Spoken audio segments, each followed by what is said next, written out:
Thank you very much for the talk. I find it to be very insightful. And what I like a lot about is your points about incremental transformation.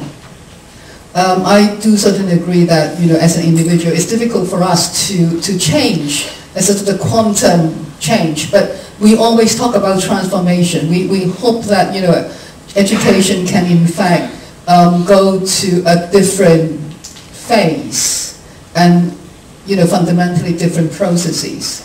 So the challenge now I'm sort of thinking is, how can we, as a society or a community, be able to construct something to make that happen? You were talking about Diana Laurillac's LDSE project. That's very interesting, but I haven't actually, I know about that project, and I like it a lot, but more from the sort of supporting design point of view, and I haven't actually conceptualized it as a kind of a project that would sort of leverage incremental change into transformative change. So I wonder whether you could sort of throw more light on that.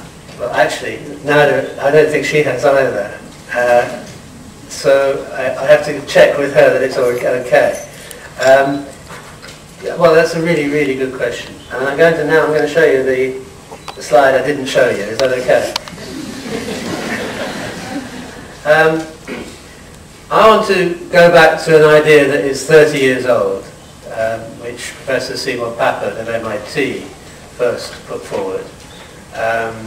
For those of you who don't know him, he wrote the world's most important book in education, and it's called Mindstorms. It was published in 1980, and if you haven't read it, you must read it now.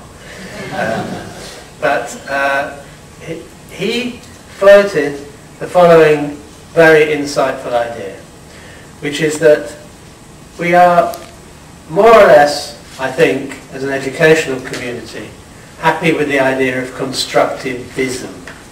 Constructivism.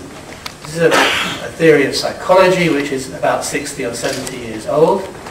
It's not much in debate anymore because it is clear now, especially with neuroscientific attention to this question, it is clear now that human beings do not simply suck in information, but they construct knowledge for themselves, making their way around their environment and in interaction with other human beings and with other objects. And it's called constructivism because learning is a constructive process. And it doesn't matter how bad your pedagogy is. That's how people learn. There's nothing you can do about it. The worst you can do is stop them learning because your pedagogy doesn't take account of the constructivist truth. But that is how people will learn if they're going to learn. And what Papert said, I think is really insightful, is that this is a theory of psychology, but it isn't a theory of pedagogy.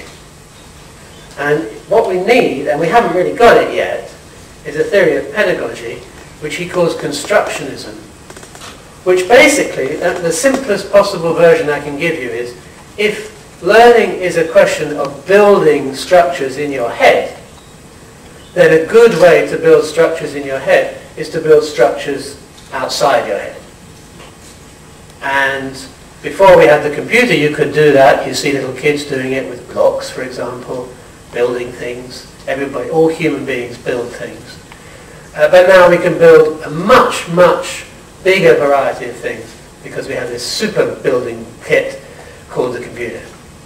And I think that this incremental issue, Nancy, is trying to put some meat on the skeleton of this constructionist idea. And here's a little diagram to show what I meant by the incremental problem. The learner constructs something. And if the situation is such that the learner is actually building something, the system has a better chance of learning and therefore adapting. So if it's just answering multiple choice questions, the computer doesn't have much chance. The quality of data is extremely poor. But if the student is building something out here on the screen, the computer has a chance of building something for itself about what the student is trying to do. And then that in itself allows researchers and teachers to develop theory and practice, which in turn gives the software designers more to build in the second iteration of the system.